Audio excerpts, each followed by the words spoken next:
Hey guys, welcome back to another chapter review for One Piece. Now, before I start the chapter review, I'm glad that my previous video has done the best it has than any other video. If there's anything I should improve on, audio, video quality, lighting or something, please let me know. But other than that, let's jump straight into the chapter 1135, called Camaraderie Cups. Now, I wasn't expecting a chapter this week, but it is a beautiful surprise when I saw a notification on this. Perfect way to end the year, and let's go through the chapter. So we end up on the library. We find out why the library is gigantifying books. The owl looks like it has an ability for the nurture fruit, or at least it says rear fruit. But it looks like anything in its territory is nurtured so it grows bigger, at least inorganic. The humans or organic things don't look like they're getting bigger. So we cut to Luffy and the other little giants, the kid giants, running around and playing, and he's just terrorizing them because Luffy is being Luffy. He's having the most fun, and they run over to Ripley, and Luffy is the one that's complaining, like, "Well, you are supposed to be warriors. What is wrong?" And Sanji cuts him because Sanji was taught, because of his mother, they've been nurtured with love and stuff. They are raised differently. And they do the Momonosuke taunt, and it's like, this is just typical brat behavior, isn't it? Just taunting us, and we find out the kid that was idolizing Shanks, and his name is Colin, and he goes and strikes Luffy in a sneak attack, strikes Luffy. Luffy dodges, and he counters and breaks his sword. But Ripley was, saying, you shouldn't do that. Don't go off attacking people. But that was a good first strike. So not all the giants are, at least not all the kid giants are being raised like that. Ripley, in her own parenting method, is showing, hey, you should be strong. You have to be a warrior. That was a good first strike. Like, at least, giving them a thumbs up. Like, hey, good first strike. None of the other kids have shown any interest in being violent, or not. Violent is bad. Let's clarify there. But none of them have shown an interest in being strong warriors. They're just saying violence is bad, violence is bad, and I feel like that is a disconnect with. It's gonna leave a gap in the generation where it's gonna have very weak warriors and they can't defend themselves. It feels like it's sabotaging themselves, because you have to have an army, right? All the old warriors are there, but eventually, if this keeps going, you're going to have a gap in an army for your country, and you're not going to be able to defend yourself if they're all saying violence is bad. I don't know if there's a army system in place to take over, but we do know that the giants live very, very, very, very long, as we see with the last panel. So let's keep going through the story. And so Luffy blocks that shot. Ripley is, saying good hit, but don't, what's the saying? What's the word? Disciplining her child. And we find out that Ripley is a mother. So she's saying her husband, or quote unquote husband, is a human, which a lot of people I've saw online are saying that it's got to be Scopper or Shiki. Probably not Shiki. It's probably Scopper Gabon, which kind of makes sense because of the hair, and the person it's the person walking around on the island that we see a shadowy figure saying, come to the island, and the one that's walking around. It feels like a very easy play to say, hey, it's Scopper. Who's the only one that would be a pirate that would be strong enough to just be an Elbaf all the time? It would be Scopper. It would be a person from the Gold Roger Pirates. Very easy play there to say. But yeah, I'm glad that we're getting very focused niches on all the Straw Hats, or at least most of the Straw Hats. We're getting Chopper saying, hey, I want to study your medicine books. Please do. Please do. Lilith is saying, I'm going to stay as a resident here. So Lilith and Vegapunk, I was thinking Vagabond. Vegapunk is going to stay on the island. So we're saying this is going to be a permanent resident.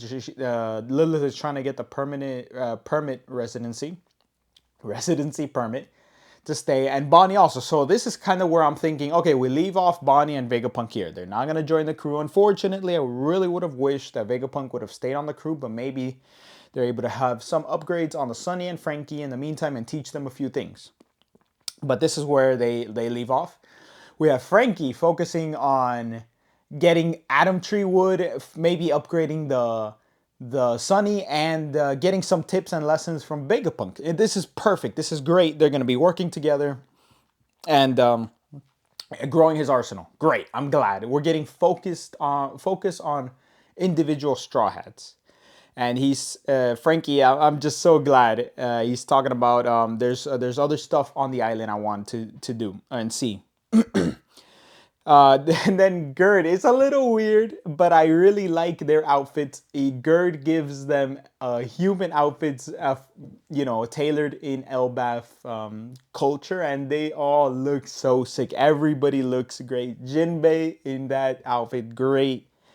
Robin, Brooke, Frankie is just awesome. I'm so glad he's asking, like, why did you have it? Oh, no reason. I just like making human-sized clothes for fun. No reason at all. I'm watching. It's a little weird, but I'm for it. And we get to see the shadowy figures acting. And this is where I am thinking they've been here before, because it looks like they teleported specifically to the castle. So they know where to go. It looks like they might have been here before already. And they teleport and they're asking, where is Loki? And then the guards are like, well, Loki's not here. Loki's the reason this place is empty because he killed our king. We're not going to tell you where he is in case he uses you to get out. So he has a manipulative tendency. They know he has manipulative tendency, so they don't send people to him. So he might have some ability of convincing. And that's just charisma, right?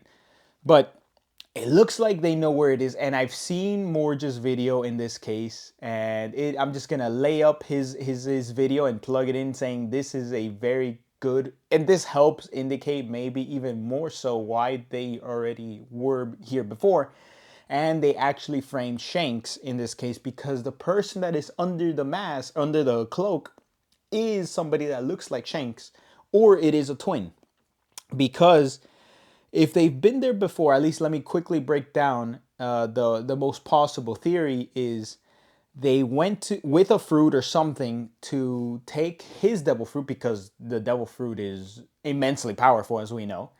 It took a bunch of warriors to stop Loki.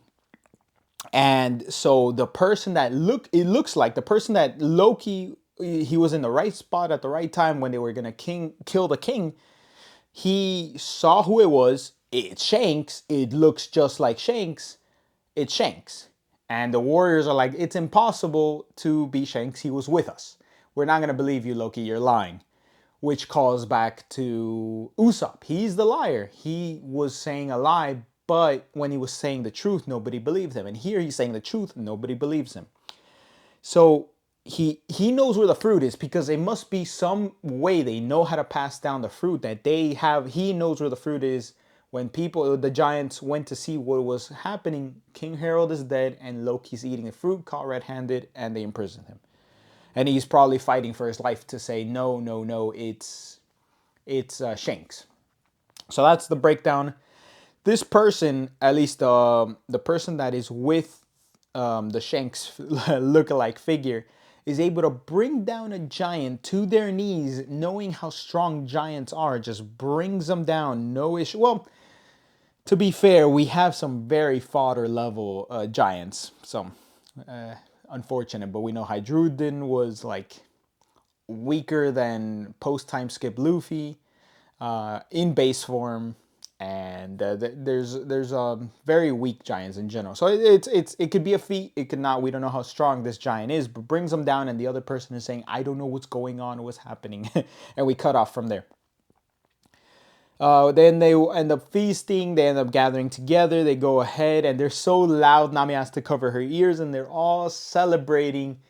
And it's a great callback because you see everybody they've seen, from Little Garden to Sabaody to Dressrosa. Every giant they've encountered is here, gathered together in the new giant pirates. And they're all celebrating Yonko, Straw Hat, Yonko, Luffy, and thanking them for all their adventures together. It's a great callback. It's a great, chapter is great, flows great, adds up to the arc. It's just one of the, it's the beginning of the chapter. We haven't had a chapter like this since the beginning of Wano. It's honestly awesome. And we have one last person show up, and it is the Mountain Beard Jarul. And Jarul, 408 years old. I did not know giants lived that long. I forgot like the age of giants. I just know that they look young even at 80 years old. But to live 408 years old, he is the oldest living giant. This means in 2 generations you can tell the story of what happened in the Void Century. You can live, well, maybe not two, yeah, 2 generations, because somebody from there can tell one person, and he grows up for 380, 350, 400 years old, and then he tells the next person. So he very well knows 400 years of information he's seen in real time. The only problem with Elbaf is they are separated from the entire world, as us Saul has said in the beginning of the chapter. We don't get news coups here. We just kind of get some papers sometimes that we can read. So this giant very well can know Void Century information, Nika information, all this information about the world government 400 years ago, and even more because of the stories that have been told between, like, in his lifetime. He's seen so much that he could have talked to somebody that was in the Void Century. They could very well live 500 years old. He's still coherent. He still can talk and give all this information. So there's so much that can be dropped off this one old giant. And this giant looks enormous. Do they just keep getting larger as time goes on? Because he looks bigger than every other giant in the vicinity. And the weapon that's like, you see him and he has Luffy saying there's a sword going through your head. And he's like, yeah, it's great. My helmet stopped it. No, it's going through your head. So I would love if there is extra info on this and Chopper can remove the sword. And medically, Vegapunk, Frankie, and Chopper remove the sword. And then he remembers something. That would be insane, because a sword, even though if it goes through your head, like maybe it lodges and it's perfectly like missed your brain, whatever, but it sits on his brain and he forgets something and it changes something about his behavior, that it could be beneficial to remove the sword and he remembers something. Oh man, that's gonna be sick. But maybe they don't. Maybe he just, like, it's honestly sometimes better not to remove something, so we could go that route and say, hey, don't touch it. It's best not to even do anything. It's best to not remove the sword. It's literally closed the wound. Don't touch it. So we could go that route. I'm excited to hear what he says. I can't wait. There's so much information in this character that can be dumped that I'm here for it. I'm so excited. But I think that's it for me, guys. I'm just trying to go through the chapter. Great chapter in my opinion. A great present from Oda, and to end the year. But yeah, guys, if there's anything you want me to catch up on, talk about, a different anime, a different manga to talk about, please let me know. I'm here for it. I want to talk about a different chapter. I want to talk about deaths in One Piece, so Saul coming back and all these fake deaths. I do want to talk about those in a separate video. But if there's anything else, let me think. For any next chapter, I think we get info dumped. We're already at the party. This is exactly where I want it to be. He might talk about, I heard you have a form, a Nika form or a white form. Please show us. He's finally at the party. We are at the moment where we can get info dumped and we can get Luffy to show him the form, and he says, there it is. Joy Boy's form. Oh man, I need this info. I need all this info. I need Luffy to go Gear 5 in front of Ja Rule. This is the perfect audience. I can't wait. I think that's what's gonna happen, and more info dump and more information about like King Harold. I think this next chapter is the info dump chapter where everybody is sitting around hearing Ja Rule talk about the previous history, all the current history, the Void Century stuff that's been passed down. There's so much info that can be given. But I think that's it for me, guys. Please leave me a like, comment, subscribe, and I'll be here for the next one.